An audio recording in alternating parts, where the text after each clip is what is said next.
Hey, it's Andrew here from safetyontap.com. This episode's part of my 2017 end of year challenge. I'm committing to give you 2 weeks of solid advice, reflections, and actions for you to maximize what you learned from 2017 and unleash your greater potential in 2018. If you haven't already, I suggest you listen to How to Succeed in 2018 Without Goals or New Year's Resolutions, Know Your Customer, How to Find Out More Time, and Look Up and Out. There's plenty more coming after this too. I'm still taking bookings for 2018.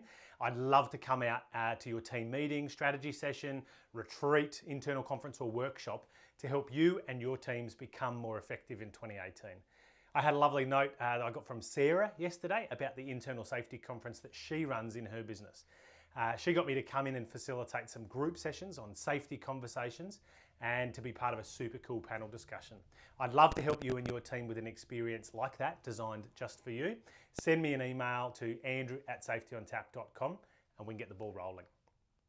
In today's episode, I'll share how to harness your reason for being, your Ikigai. I regularly hear that health and safety professionals feel stressed, anxious, frustrated, burned out because their job feels like such a grind. Some feel unfulfilled, and some are just unsure about their career and their job decisions. I find that when things aren't working as well as they could in my life, especially when there's high uncertainty, I can always rely on my core beliefs and values to guide me, which come together to form my collective reason for being. The Japanese word Ikigai roughly translates to mean reason for being. I use this idea of Ikigai when coaching members inside Safety on Tap Connected. Now, you can head over to safetyontap.com/EP059 to download the free transcript of this episode, plus a worksheet with that Ikigai information so you can take action on this. Ikigai is made up of 4 things, which you can think about as drivers or motivators, which together intersect to reveal your reason for being. It's like 4 overlapping circles in a Venn diagram. If you're watching this on video, here it is. If you're listening to it in audio, you can download that worksheet from the website. The first circle of the 4 is what people will pay for. That's often the first motivator for our work. It's how we spend a third or more of our adult life. Many people start and end their decisions based solely on this, who will pay them to do what job. And they treat it like an external force, something that they have no control over. Next to that is what the world needs. This sounds altruistic, but it's a common driver for many health and safety people. We believe that the world needs to get better at doing work. That means that less people get injured or become ill or die. Then you've got this idea of what you're good at. This is all about you and what you offer the world, your skills, attitude, personal attributes, which both you and other people would say that make you good. This can be hard to reflect on sometimes because it feels a bit egotistical. But if you put that aside and just focus on what you and other people would agree that you're good at. And finally, what you love. This seems to be the most important thing to get right, to begin your reflection on, and yet we often don't spend much time on this at all. It's the thing that lights you up.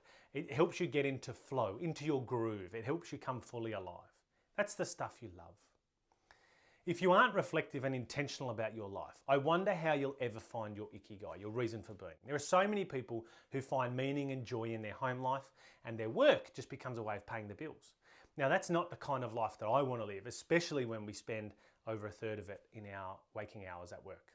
Ironically, you'd probably agree that an ideal life would start with what we love, and then what we're good at, and then what the world needs, and then finally what we get paid for. But most of us start backwards and we wonder why we aren't as fulfilled as we could be. Now, this isn't just about improving work life, though I think it can do that. This is about how you can grow as a whole person, how you can have a more effective impact in your limited time on this earth. And it's a smart idea too. There was a 7-year longitudinal study in Japan that found a person's sense of Ikigai was highly predictive of their health and risk of dying after 7 years, controlled for all other variables like age and lifestyle. So being clear on your Ikigai and actively working towards it will help you live a longer and healthier life.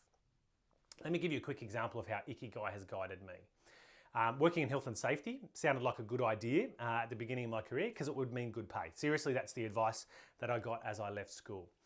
But it grew into a passion, which I both loved and became good at. But what I loved was more about me and my own learning and my own growth and less about what the world actually needed. In fact, there's probably been plenty of things that I've done in my career in the name of health and safety that the world definitely didn't need.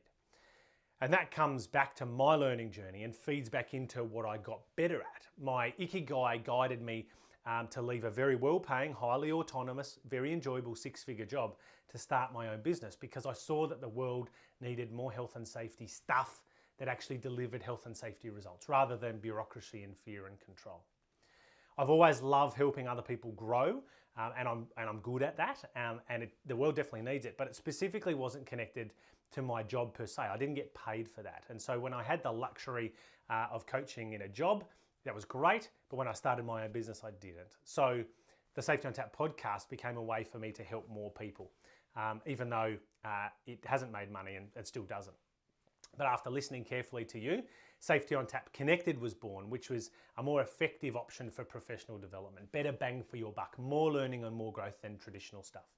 And that's slowly starting to pay for itself. But I continue to get focused on what the world needs and what I'm good at and what I love before what I get paid for.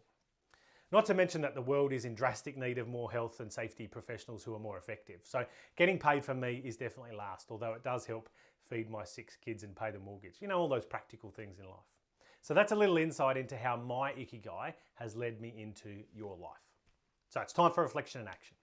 Start thinking about your own Ikigai. Grab the free worksheet from below and start jotting down on the diagram the various things in your life that fit in the different circles. Now, for the perfectionists like me, don't stress about exactly where things fit inside or outside of the diagram.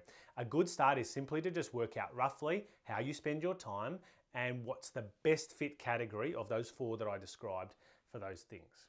It'll become a messy exercise, believe me, as you reflect on the overlapping areas of your Ikigai and the strength of various things, like what you are a master at versus, say, what you are basically competent at. They're both the good things. Don't agonize over it. Just let the concept to help you get into reflective flow.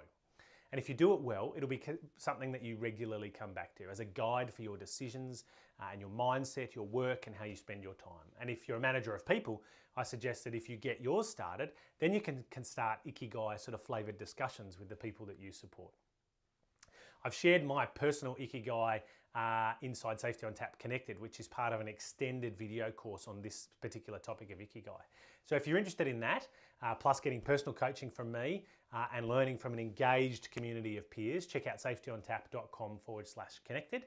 Or if you want me to come out to your work and help you and your team, just send me an email to andrew@safetyontap.com. Knowing and striving for your Ikigai is definitely one way to take positive, effective, and rewarding action to grow yourself and drastically improve health and safety along the way.